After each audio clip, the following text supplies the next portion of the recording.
Okay, so today I saw The Hangover, that movie that came out about 2 weeks ago. I know it's a little late to review it, but I figured I might as well. I mean, it's about 11:39 right now, and I might as well just pop on. I haven't really been able to see that many movies lately with applying for different jobs. Do want to add real quick that I did get the Walden Books interview, so continue to wish me luck. I'm still excited about that. Anyway, so on to the movie. Okay, so basically the story. There are four friends. One of them, Doug, is getting married, and they decide to have a bachelor party in Vegas. And they wake up the next morning not having any clue what happened last night, and their friend Doug is missing. So the other three friends, which include Phil, the slacker, I hate my life kind of guy, Alan, played by Zach Galifianakis, who's like the kind of mentally challenged guy, but also the source of comedic relief for most of the movie, and Stu, the quasi-successful, uptight dentist. So they're going out to find out where their friend Doug was, and also try to re-piece the moments of what happened the night before, and hilarity ensues. It honestly, the adventure is really well written and semi-plausible. I mean, there are moments where it gets a little surreal, but at the same time, your suspension of disbelief is able to like overlook that because it's funny, and you're like, oh yeah, they're drunk, that's cool. But I do want to bring up one specific moment, and that is at one point in the movie they find out that there's a tiger in their bathroom, and it turns out that the tiger is owned by Mike Tyson.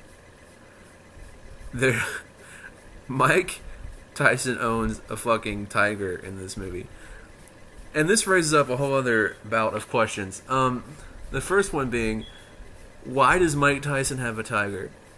I mean, yeah, I can understand that he'd maybe want one for, like, amusement. Is he Siegfried and Roy now? I don't know.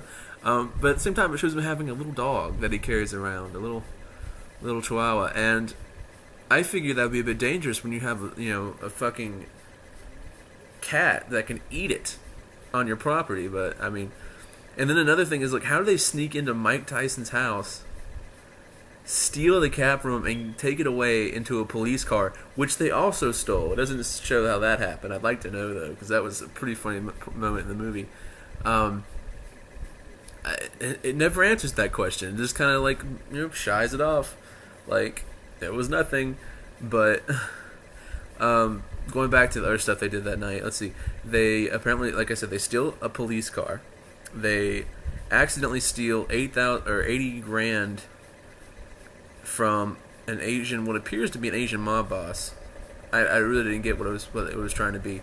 But what else did they do? Oh, Stu accidentally marries a hooker, and that ends up helping him realize that his current relationship isn't working out that well. It gets so surreal at one point. But see, here's the thing. It's funny. It is really funny, and it's not like a stupid comedy. It actually makes you intrigued to the very end to figure out what's going on. When you find out what happened to Doug, it's just like, oh, okay. But it's honestly, it's not about where Doug is. It's about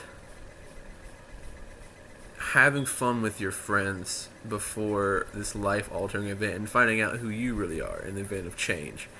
I guess maybe I'm digging too deep, but maybe it's saying that alcohol is just... Maybe alcohol is supposed to symbolize inner... What's the word for it? Introspection. Maybe alcohol is supposed to symbolize introspection. I'm not sure. But it brings a light to another point. This movie is what Dude, Where's My Car should have been. Alright? What ruined Dude, Where's My Car was that it was just stupid. It was plain stupid. They start off with a good idea. Two guys trying to figure out what they did last night.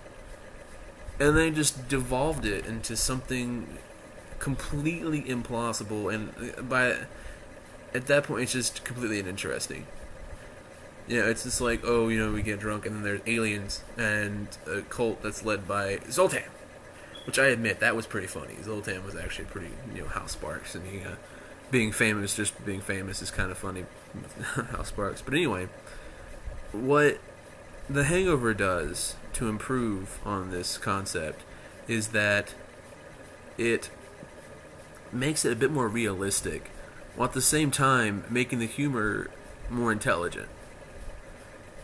Like, Zach Galifianakis, he's usually retarded in the majority of his roles, but he just plays it off like, oh, that's who I am naturally. It just seems to come off that way. And I'm not saying Zach Galifianakis is retarded, but, I mean, when you look at it, he's kind of... Anyway, back to my review. It just comes off so naturally with it, you actually expect him to just be that way in real life. And judging from most of his comedy, I can see that way. Turns out he actually lives. An interesting side note here, Dustin's fun facts, if you will. Zach Galifianakis actually lives in North Carolina, surprisingly, on a ranch. And I really actually want to go meet him. I really don't know anything about him whatsoever, but I want to meet him. I think he'd be an interesting dude to meet. Plus, I want his beard. Not to grow it, I actually want his beard. Like, I want it. Anyway, enough of that weird stuff. So, final recommendation. It's great. It's a really funny movie. I highly recommend go seeing it with a bunch of friends, though, because I'm sure you're going to be like, oh yeah, man, that's totally us when we're drunk. But definitely check it out. It's grade A stuff. It's not going to be like super bad where the teenager market hits, but I highly recommend it, honestly. So, from NoBiz, ShowBiz, this is DW, signing off. 3 words. Heather Graham's boobs.